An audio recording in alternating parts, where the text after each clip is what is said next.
Hey guys, it's Deanna with Motionally Available, and I'm here to talk to you about some not so good feelings.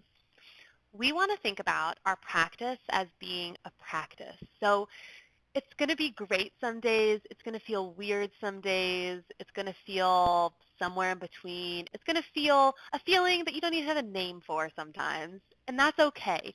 Our practice is going to evolve daily. Yes, we can have goals that we get from point A to point B over a period of time, whether that be one class, 10 classes, a year, 10 years, but it's important to know that the feelings that are brought up in a yoga class or just on our mat alone are sometimes really complex. So I recently had a student tell me that doing yoga makes her feel anxious, not less anxious. And she felt really bad about that. So there's a lot going on there. One, yoga made her feel anxious. She had anxiety about it, period. Then she felt shame that she felt anxiety. And then she didn't want to go to class. So let's start with if you have anxiety.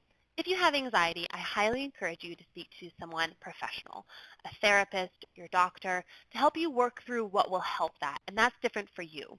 For me, I know that speaking to a therapist has done wonders for me. I know that sleeping well does wonders for me. I know that keeping an eye on my mental health in general with another variety of tools is useful. So if you think you have anxiety or you're having waves of anxiety, even if you don't know if it's a diagnosis, speak to someone who can help you who is a professional. That is really important. Now, if you do yoga and you start to have these crummy feelings of anxiety come up, I can help you speak to that. Okay, so yoga requires us to do something very different from our daily lives. It requires us to not be making to-do lists, not be at work, not take care of others. It requires us to just focus on ourselves. That alone is like earth-shatteringly hard to do for some people, just focus on yourself. For me, it changes day to day. Sometimes it's easy, sometimes it's hard. Sometimes it's somewhere in between. But that alone is a block that a lot of people, well, it just makes them not even get on their mat because we have these other things we think are more important. So maybe work through valuing your own time on your mat and knowing that you are a priority. The second thing is that once we're on our mat, whether you are meditating or moving, and in my opinion, our asana, our physical practice, is really a moving meditation. And we can talk about that another day. But this moving meditation and meditative space in yoga often opens up a lot. Sometimes it's just the shame of not doing other things, like we just discussed. And sometimes doing that work inward makes other weird crap pop out. And that's really hard. So if you notice those feelings come up, if you feel safe doing so, I encourage you to sit with them and keep practicing. Maybe you're not going to be able to meditate as long as you wanted to, but maybe you shift your yoga practice to something else so you can kind of sit with that anxiety or those crummy feelings, whatever they are, in a different way. For example, sometimes when I'm trying to be very still, I feel all the energy in restless leg syndrome style stuff in my body. And instead of being angry with myself that I can't be still, I will instead start doing some really slow asana movement work. And that helps me kind of go slower than I want to, but move with my feeling and try to then build up enough fatigue that maybe at the end of class I can sit and be still. Also, sometimes being vulnerable in front of other people in your class feels scary. That's okay. Maybe you should do some self-study in your practice at home. Maybe you bring a friend to class with you. Um, Sometimes the teacher themselves says something that you find triggering back to a traumatic issue in your life. Maybe the way they touch you, maybe the way they express a cue to you, maybe it's the imagery they use. Anything can make yoga uncomfortable, and your feelings on your mat are super valid. There's no reason to deny yourself that something feels crappy or there's crap coming out and feelings that you didn't know. So one, if you ever feel that you are unsafe in a class, don't go back to that class.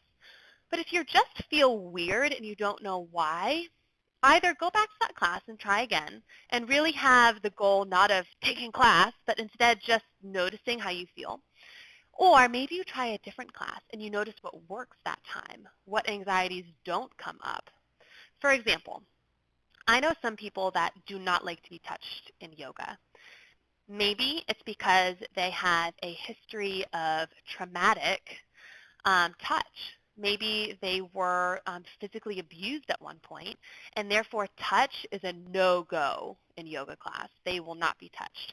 That is a very challenging thing to cope with and very layered, but I hope you can kind of understand how that's a very, very specific thing that you then need to not be touched. You need to tell your teacher that, and if you don't feel your teacher is receptive to that, do not go back to their class.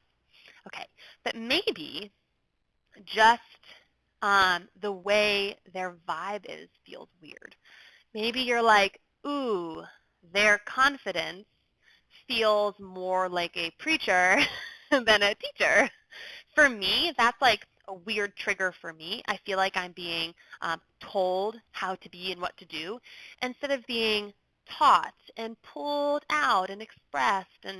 And I feel that I'm being told what to do, told how to feel, and being talked at versus being taught, right? Talked at versus taught. That's hard to say.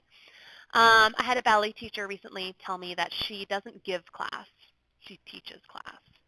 If someone gives me class, okay, sometimes it's nice to go through the motions, but if I feel that they're doing this class and they're giving it for themselves and not me, that's a big turnoff, and I won't go to teachers that I feel do that.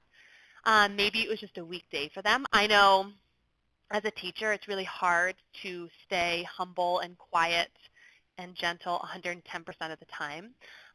Maybe it's just an off day for them. Maybe it was me and it was an off day for me.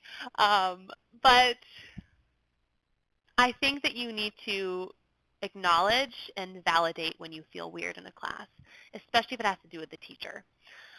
Maybe you see someone in your class that makes you feel uncomfortable. Maybe their vibe just feels weird. Maybe it's so subtle you can't name it, and you don't have to name it. Don't take class with them. Do something else. Take a different class. Try something else. I know that the urge sometimes is to overcome, overcome, overcome, overcome, get through it. I will leave it up to you whether you think that is a worthwhile tool for you or not. I think more important is you overcome and grow through hard issues. But to just overcome and push past issues is not healthy, in my humble opinion, as a practitioner and as a teacher. So if you're having a hard time in your classes, I encourage you to examine why, try to sit with those feelings.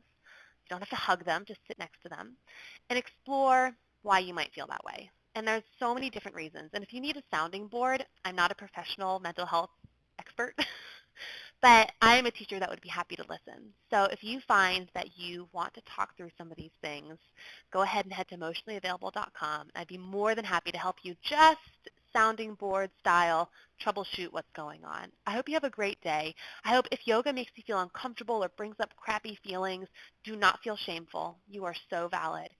If you're feeling anxious, there's probably a good reason, whether it's mat-related, class-related, or just some other mental health concerns that you want to work through. Find a professional. You're going to do great. I keep saying because it's a really hard topic to discuss, and we all struggle with it, including myself. Good luck out there, people. You got this, and you are validated in however you feel.